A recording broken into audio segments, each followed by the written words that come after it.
Hey, and welcome back.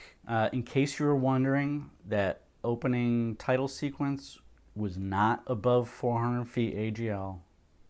It was in my garage. I just thought I wanted to make that clear. And welcome back to Drones in the Wild. Once again, we are not in the wild. What we're going to do today is I recently got the DJI Mavic Pro, and I've put in a couple videos up already about it. The reason I got the Mavic was because my Phantom 3 Pro actually developed some cracks on the motor mounts. And what I needed to do was, and basically for a few months until I could save up enough money for another drone, I was kind of out of action. So recently I got the Mavic Pro, and I thought I would share some of my initial impressions of it. One thing to bear in mind, this will be from the perspective of a photographer or videographer. My view of drones, I don't see them as sort of radio-controlled aircraft toys. I see them as camera platforms. So that's really what's important to me. That's why I use them. And, really that's what this channel is about, is seeing natural areas from a different perspective. So just want to lay that out. When it comes to the Mavic, probably the biggest advantage to it is actually pretty obvious when you look at it next to the Phantom 3 Pro. It's a lot smaller. And not only that, it actually folds up so that for transport, it's even smaller than that. So for someone like me, you go out into the hiking down a trail for some lake or waterfall or in the mountains, that is awesome. Really, that portability is a major advantage of the Mavic over the Phantom 3. And it's actually not just the airframe that's smaller, it's the batteries. So not only are the batteries lighter and smaller, but it actually needs fewer of them, because actually I'm getting better flight times out of the Mavic than I was out of the Phantom 3 as well. So I actually only need a smaller number of batteries to give me the same amount of flight time that I would have gotten on the Phantom 3. So that's definitely a major advantage to the Mavic. Another advantage to the Mavic is just its inconspicuousness. And that really is in two areas. One is it's a darker color, it's smaller, so it's a little tougher to see. Actually, if it's against the sky, it's easier to see. But definitely with mountains and trees and stuff in the background, it's actually tougher to see in a lot of ways. But more importantly, it's quieter. It's not as noisy, and the Phantom 3's got a kind of a grating whine to it that the Mavic improves upon. So probably, especially when I'm out somewhere, there might be people out there who want some peace and quiet, and I don't really want to bother them. And having a drone that is quieter definitely aids that situation. There are a couple things where you are kind of not doing quite as well as the Phantom 3. One is hand catchability. The Phantom 3's got these big legs that are easy to grab onto, and then you just shut the engines down and you performed a great hand catch, and your hands never really get that close to the rotor blades. The Mavic doesn't have those legs, and so you have to grab it in such a way that you'll be fairly close to rotor blades no matter what. And it doesn't prevent you from being able to hand catch it, but it's definitely something to bear in mind. You really have to be pretty careful about it when you're trying to hand catch it. And hand catching really comes into play if you're in an area that may not have a good landing area. If you're up on the side of a mountain or something like that, it might be easier and safer to hand catch it than it would be to try and find a spot where if you do land there, it'll tip over and cause damage. Who knows? So that's something to bear in mind. Another thing that's different is the way the controller is set up. It's a nice setup. basically it's a compact controller, just like the drone itself. But the way your phone is held on, it doesn't lend itself to a sunshade. And there are some aftermarket solutions, but I haven't been too impressed with what I was seeing. I haven't bought any of them yet. I might have to try something out. But in bright sunlight, the way this is set up, it can be difficult to see the screen on your phone or tablet.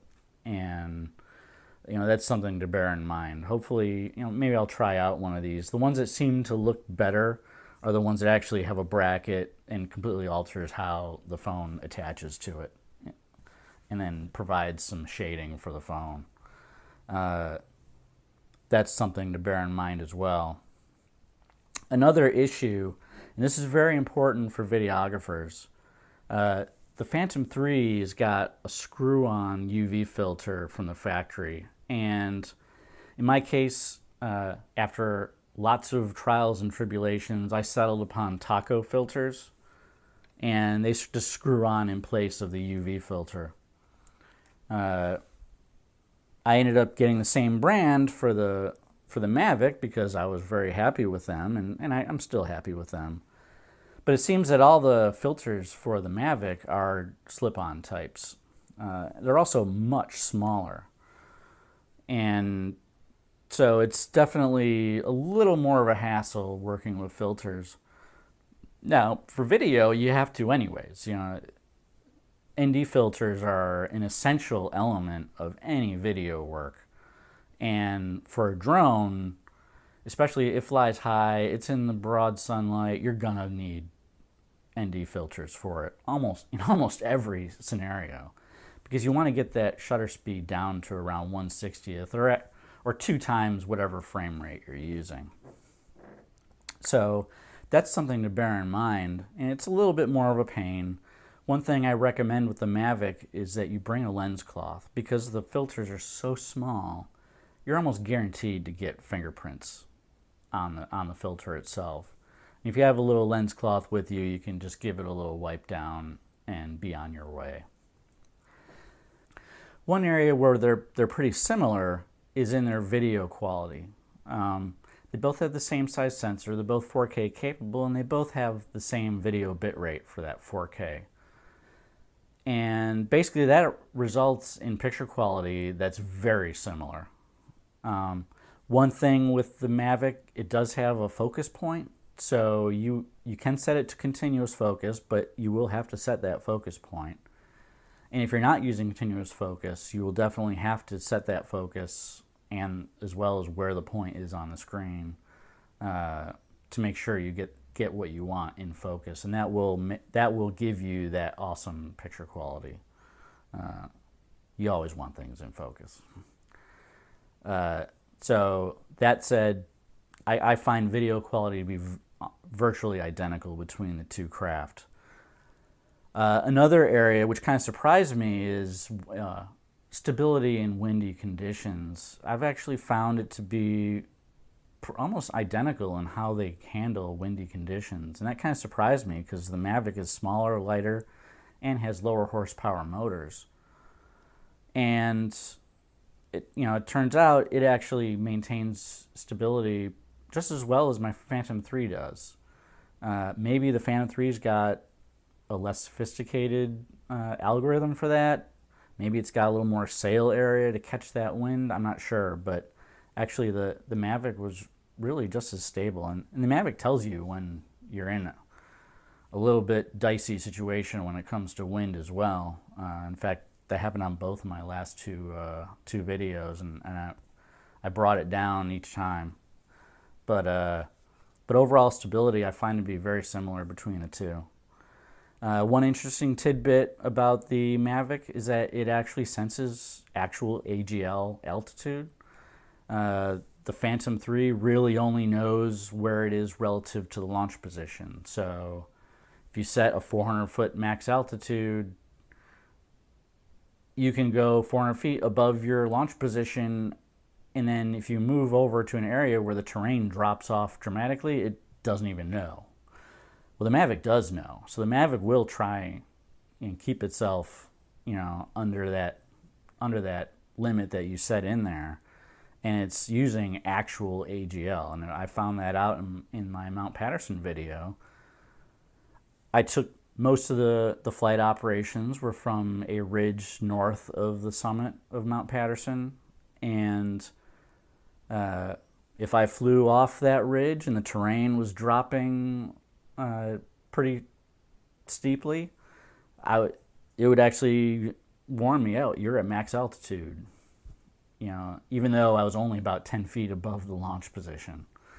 So that's something that is a little different. And if you're someone that operates in really mountainous areas, that actually may come into play. That may be something you have to keep track of and adjust your flight path to accommodate the fact that it's actually sensing AGL.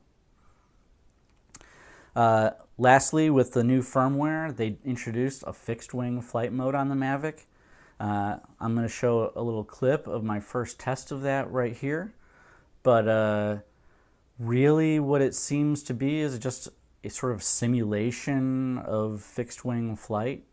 The controls are a little, especially the altitude, your left stick is kind of the opposite of what you would expect for controlling a fixed wing aircraft. But,